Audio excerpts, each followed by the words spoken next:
What's up, Bat Fam? Let's learn about objectives and making crews.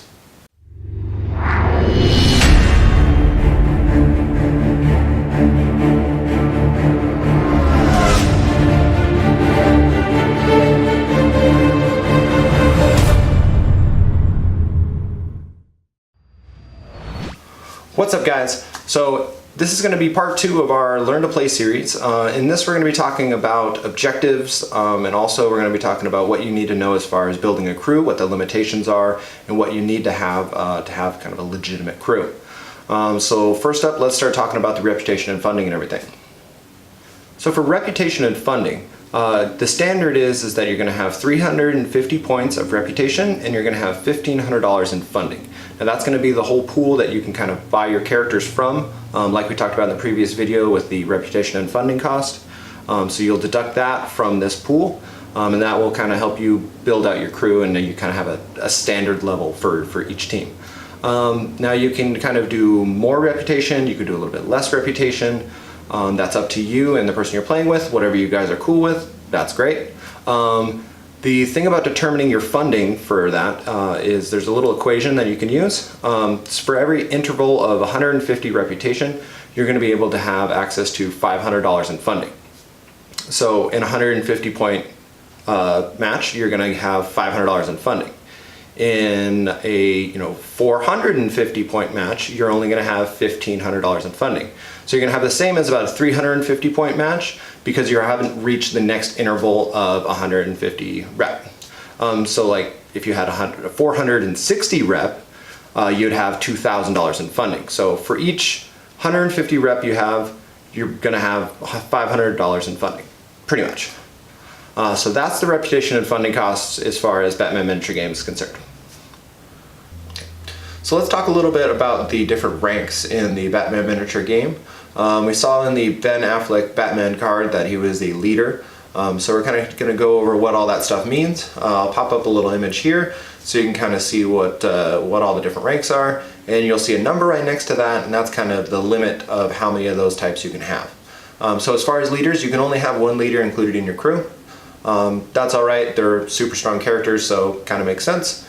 As far as sidekicks go, you can have up to 2 sidekicks in your crew. That being said, if you choose to have 2 sidekicks, you are not allowed to also include a leader. So you have to choose between the 2 sidekicks or a leader. That being said, you can of course do a leader and a sidekick. As far as free agents go, that's going to depend on how much rep you're playing with. So for every 150 points of rep you're playing with, and that's a full 150 points, you're going to have 1 free agent available to you, meaning in a 350 point game, you're going to have 2 free agents that you can bring. So that's kind of cool. Those are all your kind of Deadshot characters and Deathstroke and all the different guns for hire that you can bring onto your crews. As far as henchmen go, there is no limit to the amount of henchmen you can have. The only rule is that you can't have multiples of the same henchman. So you can't, get the same guy with a shotgun 5 times and run that. There are traits that will allow certain models to be ran multiple times, but those are specific to those models and they'll have traits listed on those cards. Otherwise, you can only have 1 of each kind of henchman. As far as legends go, these are going to be basically Superman, Wonder Woman. Those are really the only legends that we have out right now. They're super powerful characters. I know Superman kind of has some special rules and kind of a certain scenario that you have to play with him. So a lot of tournaments don't allow legends to be brought on list. If you're going to a tournament, do ask your tournament organizer to see if it's cool to bring them. Chances are they're not, but that's alright. There's plenty of other really great models to bring to your tournament anyway. So that's legends. Let's talk a little bit about vehicles. There are vehicles in Batman miniature games, so if you want to have Joker ramping into the map in a Humvee, you can do that. It's not very common, so you're not likely to see it on tables, people actually using vehicles. Mainly because the rules are all from the first edition of the game and they've just kind of been grandfathered in. They're kind of outdated, and also everything's kind of split up between 2 different books. That being, the rules for vehicles are in the Green Arrow book, but the stats for all the vehicles are in the Arkham Knight campaign book. So you kind of have to have both books just to run vehicles, and most people aren't going to bother with all that, so you're not going to see them, but they are a thing. If you want to run them, you can definitely look up the rules. You can definitely do that. They are totally legal. So feel free to do that. The rules for those is very similar to the free agent, so it's 1 for every 150 rep. Didn't talk about the legends. The legends, as far as the limit that you can have for them, as you can see, it's 1 for every 350 rep game. So you're not really going to be able to include a lot of legends. If for some reason you're playing a 700 point game, you can include 2 legends. But yeah, you're only going to have 1 legend. As far as vehicles, of course, you're going to be able to do 2 in a 350 point game match, just like free agents. And that's pretty much all the different ranks. So as far as the characters' ranks are concerned, their rank will sometimes give them a trait or an ability just because they're that rank. Leaders get the natural trait of Inspire, allowing them to kind of boost all of their henchmen and everything around them. They also have the ability to provide free Let's Go rolls for any of the henchmen within 4 inches of them. We'll talk about Let's Go in just a little bit. It's a trait for henchmen, but that's what it can do. Leaders can also re-roll their willpower checks. We'll talk about willpower checks in the next video here, but know that if the leader is targeted by Poison Ivy or some of the other mind control characters, that they're going to have a chance to re-roll that will check. So that's pretty much what leaders get. As far as sidekicks, they allow henchmen within 8 inches of them to re-roll their Let's Go check. So that's kind of nice. If you have a leader and a sidekick, you're going to be able to kind of combo that and have henchmen roll Let's Go for free and then get a re-roll as long as the sidekick is nearby. So moving on to henchmen, they get the trait Let's Go. Now, Let's Go is an ability that lets you kind of chain activations. So at the end of a henchman activation, you can spend 1 special counter, and then you can roll a d6 on a result of 4+. You're going to be able to immediately activate another one of your henchman models, with not allowing your opponent to get an activation in between. If you try and do that again, you're going to get +1 to the difficulty of the roll. So after the second henchman has activated, if you try a Let's Go, it's going to be a success on 5+, and then the following character will be 6+, which there's only 6. So that's pretty much how Let's Go works. And like I said, leaders and sidekicks will help you be able to do that a little bit easier or for free. So keep that in mind. Don't forget about that. If you're using a lot of henchman-heavy crews, it is important to try and utilize that, especially if you can try it for free. There's no reason why you wouldn't just roll the dice to see if you can get an extra activation in. So don't forget about those traits. Those are kind of natural traits that each character is going to get, but they're not going to be listed on your cards. All right, guys, so let's talk a little bit about the boss of your crew and who's the boss. The boss of your crew has to be either a leader or a sidekick in rank. So you have to include at least one of those types when you're building your crew. Not too hard to do considering those are all the cool characters anyway. But once you do that, you're going to have to nominate them as your boss. The boss's affiliation is going to determine the affiliation of the rest of your crew. So if you decide to run with Batman, you look at his affiliation. His affiliation is Brave and the Bold, meaning that you're going to choose all of the Brave and the Bold henchmen, free agents, and sidekicks that are available to that affiliation. So that kind of figures out everything as far as what kind of crew you're running, kind of picks your faction. The affiliations are broken down basically as the different factions for the Batman miniature game. There is something a little bit different other than the factions. Of course, you have the teams, and the teams are going to be like Suicide Squad, Secret Six, Birds of Prey, and Teen Titans, all that kind of stuff. They have a different set of rules as far as who needs to be the boss, and all of that stuff is listed in the Green Arrow and Flash book. So if you're interested in running those kind of crews, look that stuff up. It's going to have all the list of all the different rules. They're going to have special bonuses for being in those specific teams. But the teams kind of break all of the normal crew building rules, so I'm not going to get too much into those. But if you're interested in running those, look at the Green Arrow and Flash book. It's going to have all that stuff in there for you. So we've talked about the reputation, we've talked about the funding, you've been putting characters all together, and you've noticed that you have some extra funding left over. So that's where equipment comes in play. Like a lot of war games, you're going to be able to buy upgrades and equipment to make your characters better and have a little bit more cool things that they can do. Equipment is determined by the affiliation of your crew. So if you're running Batman and a Brave and the Bold crew, you're going to be able to buy equipment from the Brave and the Bold section of the equipment list. You can't get equipment for other crews, meaning like if you have a free agent that can also be used in, another crew, you're not going to be able to buy equipment from that crew for that character. That being said, equipment is meant to be bought for henchmen. So pretty much all the basic equipment that you see listed is only available for henchmen.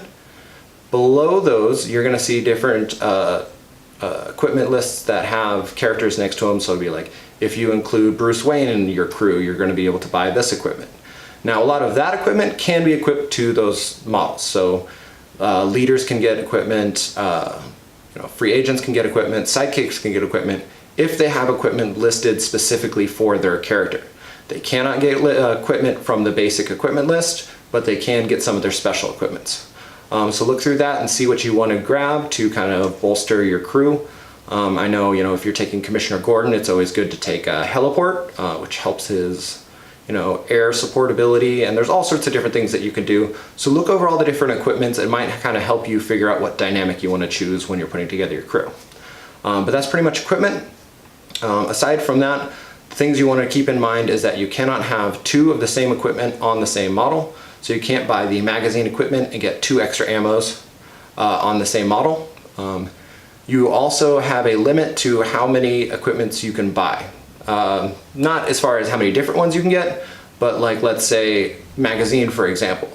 If you look in the book, it'll say like 0 to 2. That means you can have the magazine equipment up to 2 times in your crew. You cannot exceed that number, so you can't, just spend all of your money on magazines and just dump ammo into your crew. You're only going to have a set amount of those specific equipments that you're going to be able to pick up. So pay attention to that. Look at that when you're building your crew, and that kind of help you fill out the rest of your funding and everything, and allow you to kind of do some cool things with some of your characters.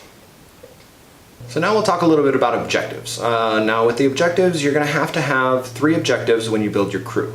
You're going to be deploying them all on the board along with your crew, and it's going to help you kind of determine how you're going to be getting your victory points throughout your match. You can get victory points just by beating up your opponent's models and taking them off the board, but you get a lot more victory points from your objectives, and they are a focus that you should be paying attention to. You don't want to completely ignore them. So there's a couple rules as far as placing them and which ones you can take. But for the most part, there's a lot of objectives that pretty much everyone can take, and we're going to go over those all right now. So we're going to go down to the board here, and we're going to look at some of the objective tokens and kind of go over the victory points that they give you, and also kind of the deployment rules for them. So as a basic rule, objectives need to be placed in the enemy deployment zone and have to be at least 2 inches away from the edge of the board, and also 2 inches away from any other marker, meaning any lamppost or sewers or any other objective tokens. That being said, there are some exceptions to the rule, and we'll kind of go over which ones can be deployed outside of your enemy deployment zone. We'll go from left to right here. There's a couple that I'm missing, but I'll throw up some pictures so you can kind of take a look at those, and we'll also go over the rules for those, so I kind of cover them all. From left to right here, we're going to start off with the loot. Loot gives you 1 victory point for the player who controls it, meaning your opponent can also get victory points off of this objective. They just have to come in base contact with it, manipulate it by spending a movement counter, and they'll be able to gain control of it. At the end of the recount phase, of course, you're going to get a point for it. And anytime a character moves with the loot, they're going to have to spend a movement counter to carry it. The loot counter can be deployed within 8 inches of the enemy deployment zone. So this one can be deployed outside of the enemy deployment. So it's a little bit closer for you and a little bit easier to reach. Moving on to the riddles right there. Those kind of give you a variable VP. So you will actually, once you manipulate them with a movement counter, you're going to be able to roll a d6. And that will determine how many victory points you get, if any. Some characters will have abilities that will kind of help them on that roll, like Riddler basically can just get the maximum amount of victory points for those no matter what. But that's pretty much the riddles. They too can be deployed up to 8 inches outside of your enemy deployment zone, so they'll be kind of in neutral territory. And then moving on to ammo. Ammo gets you 3 victory points if you're controlling it, meaning you're in base contact with it during the recount phase. And you can also manipulate it to get extra ammo. So if you have characters that have guns or ranged weapons, you're going to be able to manipulate that and get an additional ammunition for them. Which is kind of nice. Late game, if you're running low on bullets, you can kind of stop over by the ammo objective, get some victory points, and get some ammo. That does have to be deployed with normal deployment rules inside your enemy deployment zone, but that's alright. Then up next we have the Titan container. The Titan container gives you 2 victory points if you control it. You can also manipulate it to gain a Titan dose. Titan dose is going to beef up your character, and you can look that up in the compendium what that does exactly. But you'll be able to activate that at the beginning of your raise the plan phase, and you'll have a super beefy version of your character. You can only have one of those, and that is going to be deployed with normal deployment rules in your enemy deployment zone. Up next we have the medical supplies, which is going to give you 3 victory points. You can also manipulate it to get a narcotics dose. Narcotics dose will give you the ability to kind of shrug off damage, and you can activate it to get the trait desensitized for a turn, which is kind of nice. It's great for late game. That too is deployed in your enemy deployment zone, so it's got the normal deployment rules. After that we have our Wayne Tech high technology box there, and if you control that, you're going to have 2 victory points. And anyone can control that, not just the owner of it. When you manipulate it, you're going to be able to roll a dice, and that will help you determine what kind of gadgets you can get from it. You'll actually be able to kind of open it up and get, power armor or other cool things like grapple guns and that kind of stuff. That is also deployed up to 8 inches away from your enemy deployment zone, meaning it's going to be in neutral territory, out in the middle of the board, kinda. And then we have our ace chemicals. Those barrels, like the riddle tokens, I don't know if I mentioned, but the riddle tokens, when you pick the riddle objective, you get 2 markers. You'll do the same for the ace chemical barrels. When you pick ace chemicals, you get 2 markers, and you'll be able to deploy those within 8 inches of your enemy deployment zone, so they'll be out in the middle of the field. And you can manipulate them to get a poison attack. So the next attack that your close combat attack you do, will have the poison trait added to it. And they also give you 1 victory point if you're controlling them. Up next, we have the contraband. Contraband is kind of like riddle and the Wayne Tech there, is that you're going to actually roll a dice, and it's going to tell you what you can kind of get out of it. So you'll get different kind of goodies, ammo, and all sorts of stuff. And that will be deployed outside of your enemy deployment zone within 8 inches. Let's see here, and then we'll talk about some of the objectives that I don't actually have here on the board. So let's talk about the fire drum. So that's basically like a little barrel with a little garbage fire going on inside of it. If you control that, you're going to get 2 victory points. It also allows you to manipulate it to get fire onto your next attack. So like the ace chemical barrels, you'll be able to add fire onto the next attack that you do.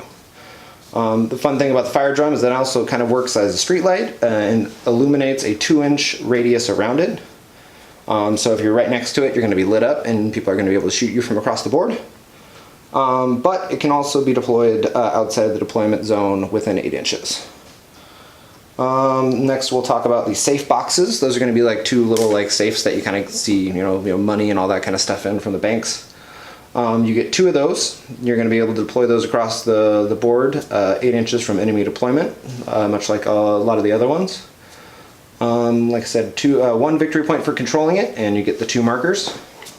Nothing too exciting with those ones. They're just kind of small victory points throughout the board. And then we have one that's specific to the Brave and the Bold. That's going to be the bat signal. Bat signal is pretty sweet. It's kind of different from most victory points. You don't have to be right next to it to gain victory points from it. The way the bat signal works is if you're the owner of the bat signal and you turn it on, you're going to gain 3 victory points at the end of the recount phase if it's still on. If the bat signal is off, however, your opponent will actually gain 1 victory point. So the bat signal kind of becomes a point of contention. It's kind of like a king of the hill. Whoever controls the bat signal is going to be able to help, you know, their team get the victory points. So that's a little bit different. Something that's different about that one is that you can deploy the bat signal anywhere in your enemy deployment zone. One thing I didn't mention is that objectives need to be deployed on ground level. So you can't have objectives like on top of buildings and all sorts of other stuff aside from the bat signal. The bat signal can be placed on top of buildings and other pieces of scenery. Everything else needs to be placed on ground level. Moving on from that, we have the last one, which is going to be Joker gas. Now, these are going to be kind of like two little, gas containers that are shooting Joker gas all over the place. They give you 1 victory point if you control them. You do get 2 markers when you pick the Joker gas objective. And fun thing about those is that any models that activate within 2 inches of those Joker gas tanks, they are going to suffer 1 injury damage. Also, like a lot of the other ones, they can be deployed within 8 inches from your enemy deployment zone. So that's all of the objectives for the Batman miniature game. Yeah, I don't think there's any that we missed. So that's that. I guess now all we have left is we're going to talk a little bit about strategies, and that's going to wrap it up. So let's talk a little bit about strategies. Strategies is an optional rule that you can add to the Batman miniature game that's going to add a lot of depth and will add a lot of variation to your board setup and board layout. A lot of the strategies have to do with setup, so it'll allow you to either deploy characters outside your deployment zone or add extra lampposts and stuff during game setup, and all sorts of different things. So look at that. You'll end up having a few different options that you can choose from. But know that you'll have 3 strategy points that you can spend. There are characters that can increase that. So if you have a character that has strategist or grand strategist, you'll have even more strategy points at your disposal to pick these strategies, which will kind of help your crew do some more interesting things. And like I said, kind of manipulate the table setup. So that's strategies. I'm not going to go over all of them because there's a bunch of them. There's also crew specific ones. So there's one specific to, Penguin, Riddler, Brave and the Bold, all that kind of stuff. So look at that. It's going to be towards the back of your rule book. If you want to play with strategies, I recommend it. Maybe if you're playing your first match, don't really bother with it too much because it's just going to kind of alter all the basic rules, and you should probably play with just the basic rules for the first game. But I recommend putting strategies into play pretty soon on in your Batman miniature game career. Yeah, so that's pretty much all of the crew building stuff, the objectives, the equipment, and we talked a little bit about strategies. So that's going to wrap up this one. We will meet you next time. We're going to talk about some of the basic rules. We're also going to talk about movement. So we're going to cover all the different jumping, tumbling, falling, and all that kind of stuff. So you have an idea of how to get around the board once you've deployed. And yeah, that's pretty much it. So I'll see you guys next time. Hopefully that'll be soon. And right on. Take care, guys.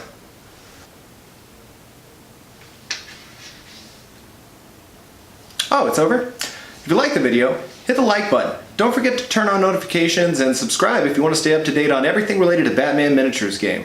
Well, thanks for watching, and hopefully I'll catch you guys again. See you on the streets of Gotham.